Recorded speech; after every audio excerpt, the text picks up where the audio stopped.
When my mother died, my father was never the same again. He stopped laughing, stopped working, and most days he just stared at old photos, whispering her name. With time, his health also started failing. I did what any son would do. That's when I brought him home to live with me and my wife, Julie. He couldn't walk properly anymore. His breathing was weak and his memory was unstable. But even then he'd smile at me and say, "Don't worry, son. I'll be fine." He never wanted to be a burden. At first, Julie seemed understanding. She told me, "He's your father. We'll take care of him." But words are easy when life is comfortable. Things changed when her parents started visiting often. Her mother, Grace, cared more about appearances than people. Her father, Leonard, believed that old people should know when to stop living off others. They didn't like how my father looked, dressed, or moved. They didn't like how he needed help eating. And they hated how he called Julie my daughter, like family. One day I overheard Grace whisper, "Your husband's father is turning this place into a care home. How long will you let him stay?" Julie didn't respond. She just sighed and said, "He's too weak to live alone, Mom. What do you want me to do?" Her father laughed. "Lock the door and tell him we're out." They laughed. I didn't. A week later I had to travel for business, just 5 days. Before I left, I told Julie, "Please take good care of Dad. He's been coughing badly."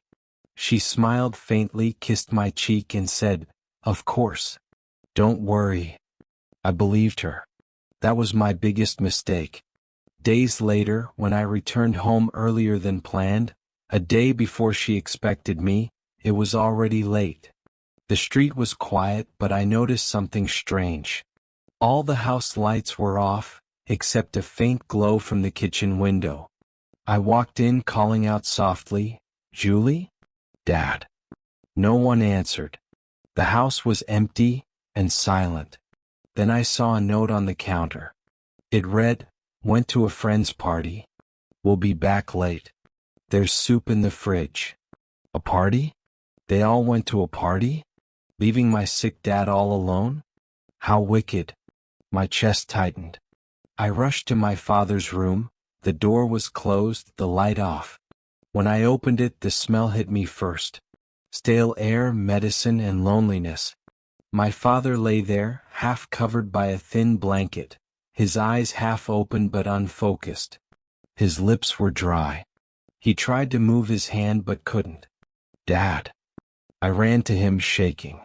He blinked weakly and whispered, barely audible, "Son, you came back?" I took his hand, it was ice cold. He looked at me, tears filling his eyes. I called out, but no one came.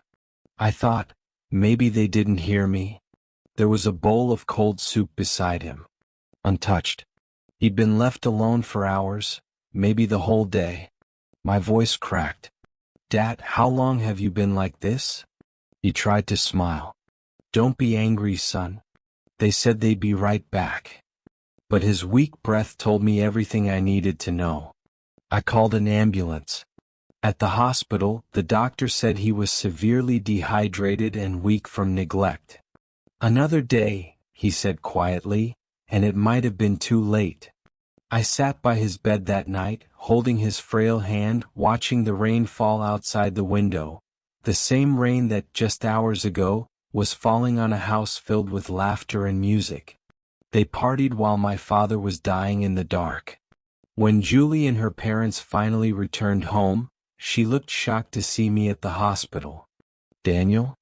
What are you doing here?" I looked up at her, calm, cold, and tired. "Visiting the man you left to die." She froze. It wasn't like that. Mom said. I stood up. "Save it. I don't care who said what. I trusted you." "He trusted you." Her eyes filled with tears, but I turned away. That night, something inside me changed. I didn't shout. I didn't curse. I simply planned a quiet revenge. I documented everything, every bill I paid for her parents, every gift, every loan I helped them with. I went through my joint accounts, traced their family investments, and realized they'd been using my money for their comfort all along. So I began to take it all back. One account at a time. One favor after another. I transferred every asset I owned into a private trust, in my father's name. I canceled every card they shared with me. And I waited. 2 weeks later, Julie's parents threw another party, this time at my house. They posted pictures online, bragging about their daughter's beautiful home. I didn't tell them I was coming. When I walked in, the music stopped. Grace's face turned pale. Leonard forced a smile. Daniel, we were just celebrating a friend's promotion. I nodded slowly. Ah, parties. You seem to love those. I walked to the center of the room, placed a brown envelope on the table, and said quietly, "Inside are documents showing how you used my money, my trust, and my home. As of today, none of it belongs to you anymore." Grace laughed nervously. "What are you saying?" My lawyer walked in behind me. "He means," the lawyer said firmly, "that all legal rights to this property and assets have been transferred. You have 2 hours to leave." The room went silent. Only the sound of the rain outside filled the air. I looked at them and said, "You left a sick old man alone to suffer while you danced. Tonight you'll learn what it feels like to be left out in the cold." I turned to Julie. "I gave you everything, my love, my loyalty, my family. You gave me betrayal in return. This house is no longer yours." She tried to speak, but no words came out. I walked away. That night I went to see my father.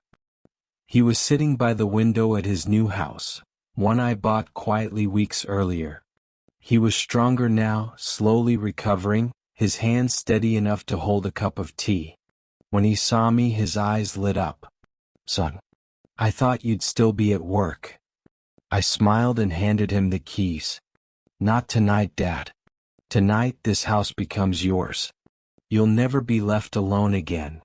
He looked down, tears glistening. "You didn't have to do all this, Daniel." I knelt beside him and said softly, "I had to, Dad.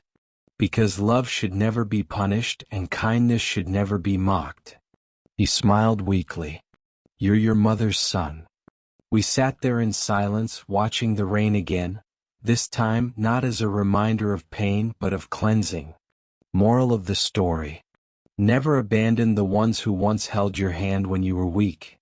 Luxury fades, pride crumbles, but the way you treat the helpless, that's what defines you. Kindness is not weakness. But when betrayed, it can become the most powerful form of justice. If this story touched you, please leave a like, share, and subscribe to the channel so you don't miss out on any of our stories. Thanks for watching.